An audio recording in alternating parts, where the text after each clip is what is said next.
सकाळ सकाळ पुरणपोळ्यांचा स्वयंपाक बनतोय. काय आहे जेवण आहे.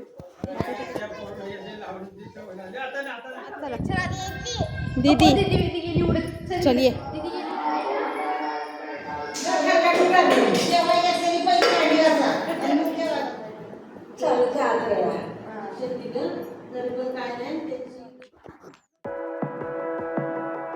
गुड मॉर्निंग फ्रेंड्स, तुम्हा सगळ्यांना शुभ सकाळ. आम्ही आत्ता गावाला आलेलो आहे. कालच ब्लॉगमध्ये तुम्हाला समजलं असेल, आम्ही गावी येण्यासाठी निघालो होतो. घरी येता येता आम्हाला रात्री किती वाजले होते, साधारण आम्हाला 7:30 पावणे 8 झाले होते रात्री येता येता. मग आज सकाळ सकाळ उठलो लवकर छानपैकी आणि आता आम्ही आमच्या मामाच्या गावी आहोत, साताऱ्यामध्ये परळी भागामध्ये. कुरुण असं गावाचं नाव आहे, तिकडे आहोत आम्ही. आज सवाशीण जेवण आहे इथे मंदिरामध्ये. आमच्याकडे सवाशीण जेवण मंगळवार किंवा शुक्रवार घालतात, तेव्हा शुक्रवार आहे, त्यामुळे सवाशीण जेवण आहे. मग याचाच कार्यक्रम आहे मंदिरामध्ये, त्यामुळे त्याचीच तयारी चालली आहे. मग सकाळ सकाळ पुरणपोळ्यांचा स्वयंपाक बनतो आहे. मग इथे डाळ शिजत घातलेली आहे.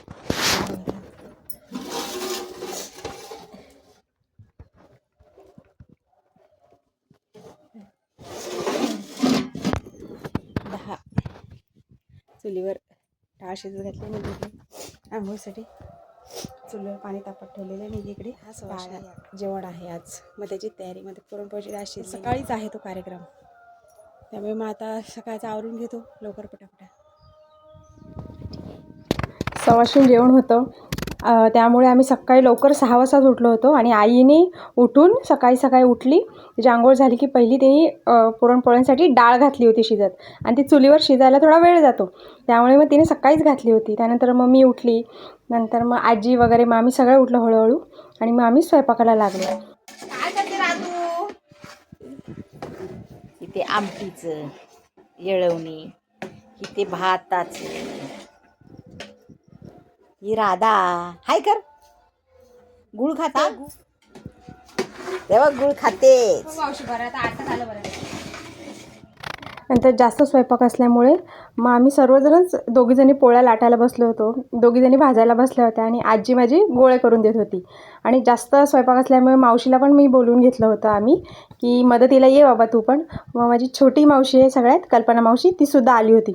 मग सगळ्याजणी असल्यामुळे पटपट स्वयंपाक केला आणि आमचा सगळा जवळजवळ 40-50 पुरणपोळ्या होत्या. आमचा सगळा स्वयंपाक होता 11 वाजले आणि 11पर्यंत आमचा पूर्ण स्वयंपाक झाला.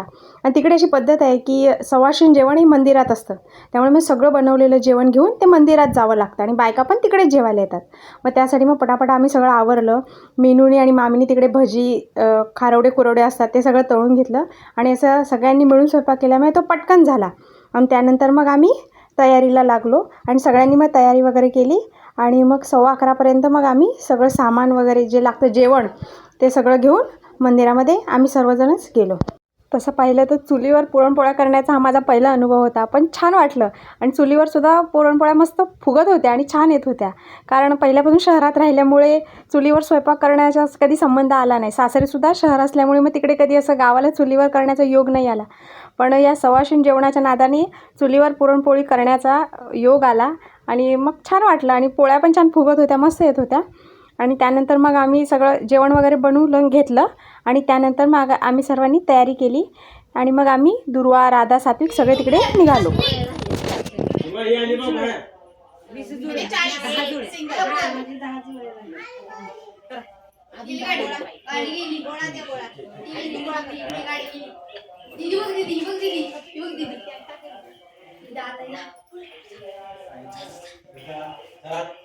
आता आम्ही रेडी झालेलो आहोत. आता आमचं सवासण्याचा स्वयंपाक सगळा बनवून झालेला आहे.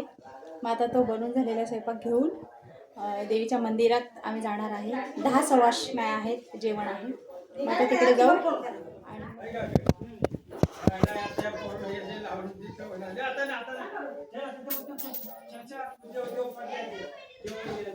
तांदूळ टाकले.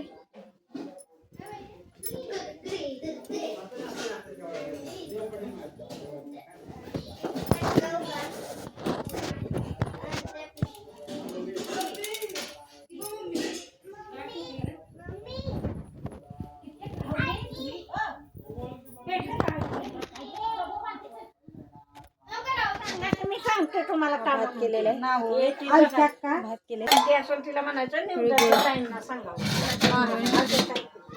इकडे आमटी केलेली आहे, कटाची आमटी, पोळ्या केलेल्या तेवढ्या 40-45 असतात. आणि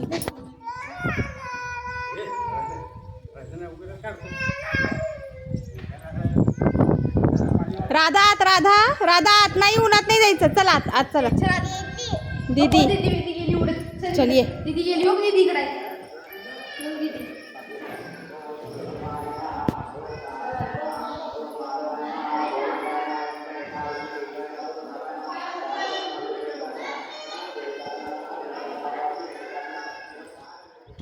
आता जेवायला येत आहेत आणि थोडंसं सामान राहिले ते आणण्यासाठी चालले परत. मंदिरात आम्ही गेलो, तिथे पोहोचलो आणि तिथे सामान सगळं नेलं होतं, जेवणाचं साहित्य वगैरे, पण थोडंसं राहिलं होतं आणायचं, म्हणून मी परत रिटर्न एकटीच सामान आणण्यासाठी चालली होती. तोपर्यंत मग आजी, आई, मावशी यांनी तिथे नैवेद्याचं ताट केलं. मग मीनूने तिथे ओटी देवीची भरून घेतली. त्यानंतर मी सुद्धा देवीची ओटी जी असते ती भरून वगैरे घेतली. तोपर्यंत जेवणासाठी बायका येत होत्या. त्यानंतर मग त्या बायका सगळ्या 10 जणी सर्व आल्या. त्यानंतर मग त्यांना मग जेवण वाढायला मी सुरुवात केली आणि मग आमचा तो कार्यक्रम छानपैकी मस्तपैकी पार पडला. त्यानंतर त्याच्या व्यतिरिक्त खूप सारी जी छोटी छोटी मुलं मुलीसुद्धा आली होती. मग त्यांनासुद्धा जेवायला वाढलं आणि त्याचा एकंदरीत अनुभव खूप छान होता. खूप मस्त वाटलं. एकंदरीत कार्यक्रम खूप छान पद्धतीने पार पडला. सगळ्या बायका पोटभरून जेवल्या आणि सगळ्यांना स्वयंपाक आवडला, त्यामुळे खूप छान वाटलं. त्यानंतर मग कार्यक्रम झाल्यानंतर मग आम्हीसुद्धा जेवणं केली आणि त्यानंतर आम्ही घरी गेलो आणि मग आम्ही आमच्या घरी गेल्यानंतर मग थोडंसं घरी आराम केला आणि संध्याकाळी आम्ही आमच्या आजीकडे, म्हणजे तिला नानी असं म्हणतो, मग नानीच्या घरी जाण्यासाठी आम्ही गेलो.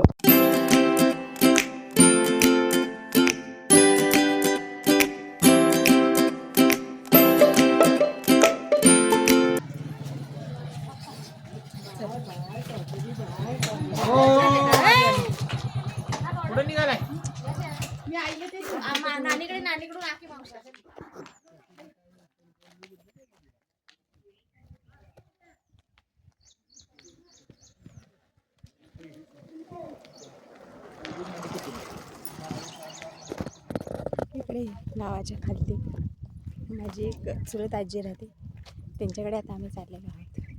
चालत इथून जवळच आहे 5 मिनटावर, तर तिथे चाललेलो आहोत. आणि तिथून माझी सख्खी मावशी राहते, इथून जवळच आहे गाव तिचं. मग तिथून आम्ही तिच्या गावी जाणार आहोत तिला भेटायला. छान वाटतं एकदम, निसर्गरम्य वातावरण, शांत वातावरण आणि एकदम पक्ष्यांचा किलबिलाट आणि सुंदरशी अशी हवा. पाहिजे आयुष्यामध्ये काहीतरी, कधीतरी चेंज हवा आहे थोडंसं माणसाला. आपल्या धगधगीच्या आयुष्यामध्ये की आपलं जे रोजचं रुटीन असतं त्यापेक्षा थोडंसं चेंज मिळालं की आपल्याला पण थोडं एनर्जी मिळते आपल्या कामासाठी, आपल्या पुढच्या ह्याच्या आयुष्यासाठी. असं आहे.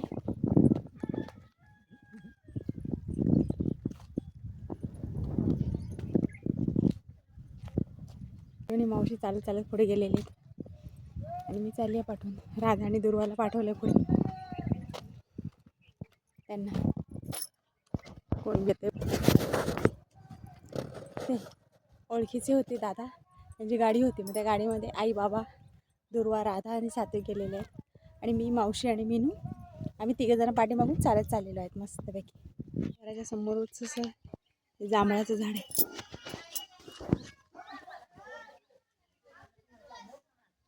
त्याला आत्ताशी जांभळं आलेले आहेत, थोडीशी पिकली, अजून कच्चीच आहेत. नानीच्या इथं आंब्याचं झाड मस्त आंबा.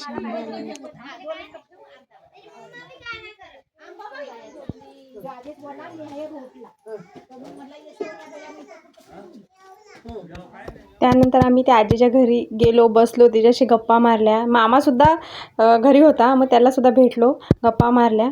खूप वेळानंतर असे खूप कमी योग असतात की सगळेजण एकत्र येतात आणि सगळेजण एकत्र आले, त्यामुळे खूप छान वाटलं, मस्त वाटलं. मग असा आमचा आजचा दिवस संपला. त्यानंतर आजचा ब्लॉग तुम्हाला कसा वाटला नक्की कमेंट करून सांगा. ब्लॉग आवडला तर नक्की लाईक करा, शेअर करा आणि सबस्क्राईब करा. तर भेटू नेक्स्ट ब्लॉगमध्ये. तोपर्यंत बाय.